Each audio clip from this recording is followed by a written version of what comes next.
आज हमारी यात्रा पहुंची है मोहिद्दीन नगर पंचायत है करीमनगर। यहाँ मुखिया उम्मीदवार है नीलम देवी, जिनके निवेदक हैं विश्वनाथ राम, जिनके बारे में मैं बता दूं, इन्होंने समाज सेवा कई वर्षों से ये कर रहे हैं और बिहार ग्रामीण बैंक में एक मैनेजर की पोस्ट पे इन्होंने अपना योगदान दिया। न जाने कितने महिलाओं और युवाओं की ज़िंदगी इन्होंने संवारी है और इन्होंने अपने पंचायत को संवारने के लिए अपनी दावेदारी, अपनी पत्नी की दावेदारी मुखिया पद के लिए इन्होंने दिया है, पंचायत के विकास के लिए। लेकिन फिर भी हम जानते हैं कि ये राजनीति में क्यों आए। राजनीति में इसलिए आए कि हमारे बीच समाज में हम कल्याण करें, लोगों को सहयोग करके उसके विकास का रास्ता प्रशस्त हो। और ख़ास करके पंचायत की बात है तो पंचायत के हम लोग एक उद्देश्य है, निस्वार्थ भाव से हम और बिना लोभ के और विकास कार्य करेंगे।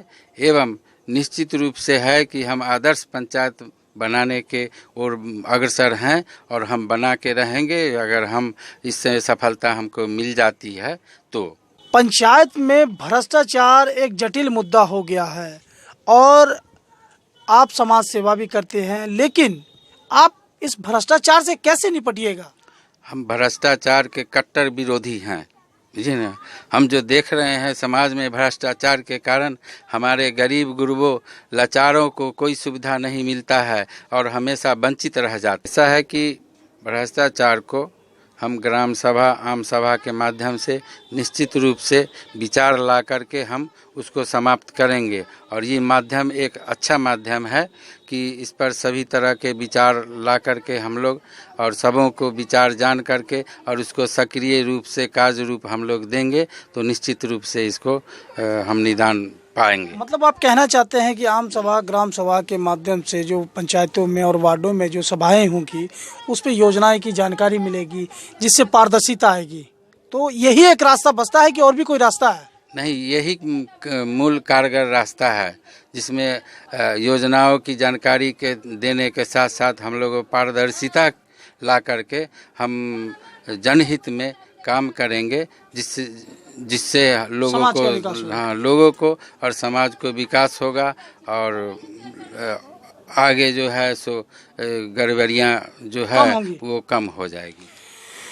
नीतीश सरकार की महत्वाकांक्षी योजना 7 निश्चय, इसका अभी आपके पंचायत में क्या स्थिति है और आपने क्या सपने देखे हैं सरकार के साथ मिलकर?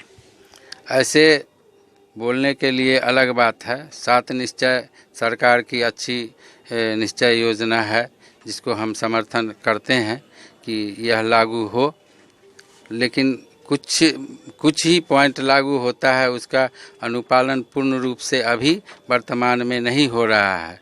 7 निश्चय में जल नल योजना है तो जहाँ तहाँ जो है ऐसा ही बेकार पड़ा हुआ है, पानी भी नहीं दे रहा है और कहा जा रहा है कि हम पूर्ण सफल हैं, है कि नहीं। कहीं नल का लग नहीं पाया है ना, और लोग तरसते हैं। कहते हैं जो पानी पीने के लिए उपलब्ध है तो सब जगह पानी मिलेगा तभी है ना पंचायत में, तो ऐसा कुछ। सड़क की क्या व्यवस्था है?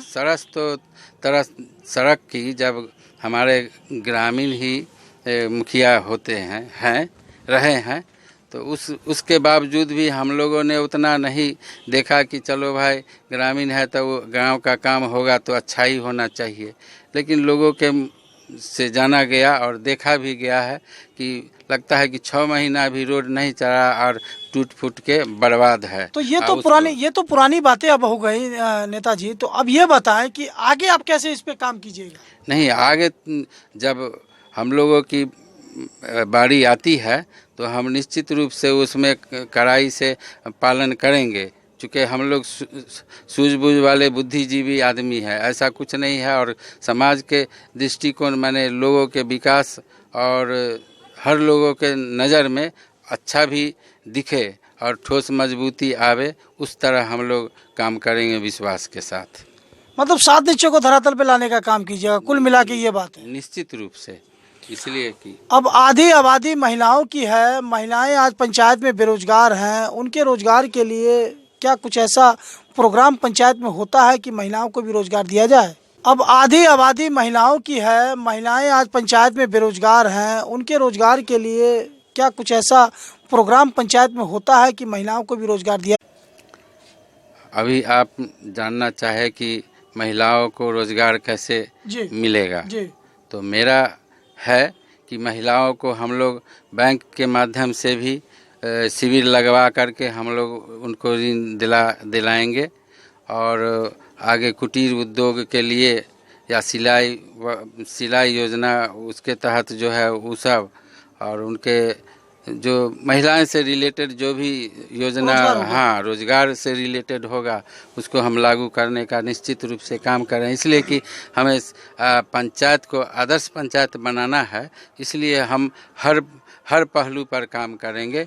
हम बैंक के मैनेजर रहे हुए हैं, इसलिए हमें अनुभव है आदर्श पंचायत क्या होता है, हमें पूरा अनुभव है। हमें सेंट्रल गवर्नमेंट के सर्कुलर को भी हम जाने हैं, पढ़े हैं, और इसलिए हमको अनुभव है कि किस तरह आगे हम आदर्श पंचायत बना सकते हैं। हम ग्राम से शुरू करेंगे आदर्श पंचायत, और धीरे धीरे जो योजनाएं हैं उसको हम लोग आपस में ग्राम सभा या आम सभा करके और विचार करते हुए हम लोग उसको कार्य रूप देने का निश्चित कार्य करेंगे। इसी में एक सवाल और आता है कि युवा आज दर दर की ठोकरें खाते हैं और अलग अलग राज्यों में प्लान जैसी समस्याओं से जूझ रहे हैं। 2000-3000 की नौकरी करती हैं, कभी दिल्ली में, मुंबई, मद्रास, बहुत सारे स्टेटों में जाते हैं। तो क्या युवाओं के लिए भी रोजगार का अवसर पंचायत में हो सकता है? क्यों नहीं, निश्चित ही। जब महिलाओं के लिए हम बात कर रहे हैं तो क्या युवाओं हमसे अलग नहीं हो सकते हैं? हम उनके हित के लिए, हम उनके रोजगार का हम उनको भी हम बैंक से ऋण दिलवाएंगे। कुटीर उद्योग है, चाहे जो उद्योग है, छोटा मोटा जो भी कार्य है, व्यवसाय है, बैंक से व्यवसाय के लिए भी लोन दिलवा करके हमको बैंक का पूरा अनुभव है।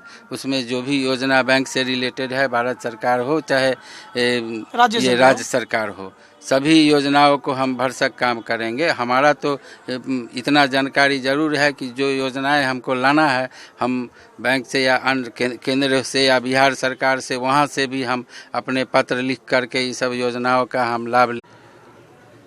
हम लोग कबीर अंत्येष्टि योजना के तहत निर्धारित सरकार द्वारा जो राशि है उसको हम निश्चित रूप से देंगे, और उसको जहाँ तक होगा उनको हम सहयोग करेंगे।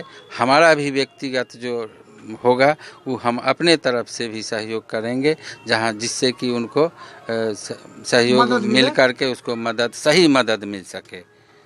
उसके बाद सरकारी योजनाओं का लाभ प्रत्येक घर में कम से कम एक योजना निर्धारित निश्चित रूप से हम लागू करेंगे, जिससे उसको प्रत्येक घर को फायदा होगा। मुख्यमंत्री कन्या विवाह योजना का लाभ अधिकांश परिवारों तक पहुंचाएंगे।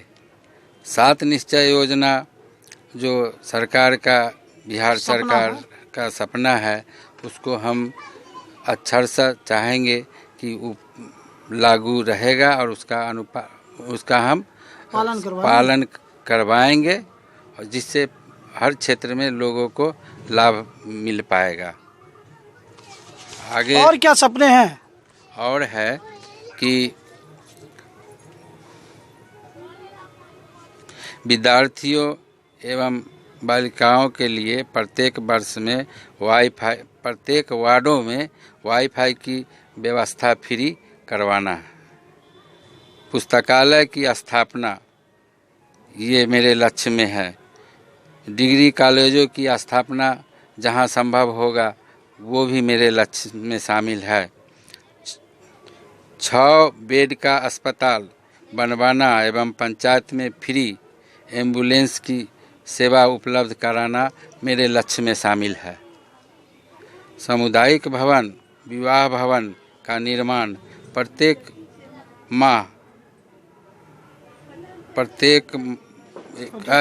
सामुदायिक भवन एवं विवाह भवन का निर्माण करवाना मेरे लक्ष्य में शामिल है। प्रत्येक माह 5 केजी पूर्ण राशन का वितरण भी करवाना मेरे लक्ष्य में शामिल है। महिला युवाओं को पंचायत में रोजगार उपलब्ध कराना भी मेरे लक्ष्य में शामिल है। प्रत्येक वार्डों में फ्री कोचिंग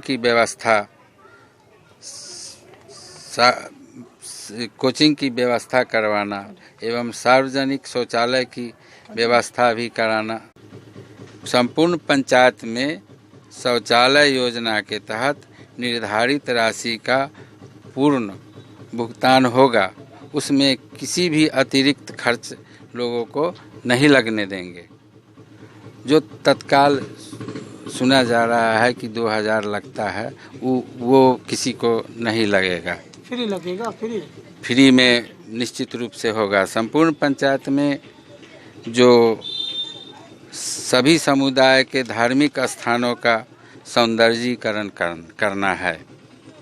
पंचायत में हर क्षेत्र में बिजली के खंभे लगाकर राष्ट्रीय स्ट्रीट लाइट की व्यवस्था एवं आवश्यक जहां जगह आवश्यक होगा वहां सोलर लाइट। वार्डों में कोचिंग की व्यवस्था फ्री कराना मेरे लक्ष्य में शामिल है।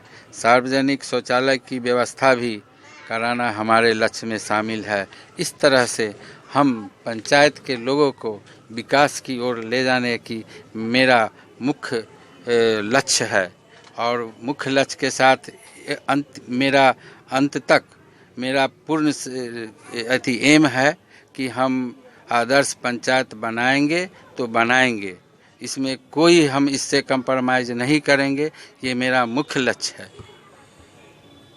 आपने जितने वादे किए ये बहुत ही बड़ी उपलब्धि है। अब इसको हम आपका जुमला समझे या आपकी कामयाबी समझे? क्या बोल रहे हैं? जुमला कैसे हो सकता है? हमने इतना मेहनत करके हम अपने बुद्धि विवेक से इतना हम अपना सोच पैदा करके बनाए हैं और ये जो है ये उद्देश्यपूर्ण हमारा लक्ष्य है। इसको जो है वो निश्चित रूप से हम करेंगे और समाज के माने पूरे पंचायत के बुद्धिजीवियों के बीच और उनके बीच एक बैठक करके हम लोग मुख्य रूप से निर्णय लेंगे और उन निर्णय लेकर के हम लागू करेंगे, जिससे कि हमारे समाज का विकास हो और आदर्श समाज की ओर अग्रसर हो तो हो। यही मेरा है। तो ये आपका विज़न है? यस। ठीक है, बहुत बहुत शुक्रिया हमसे बात करने के लिए। थैंक यू इसके लिए और हमसे बात करने के लिए आप पत्रकार महोदय को शुक्रिया है।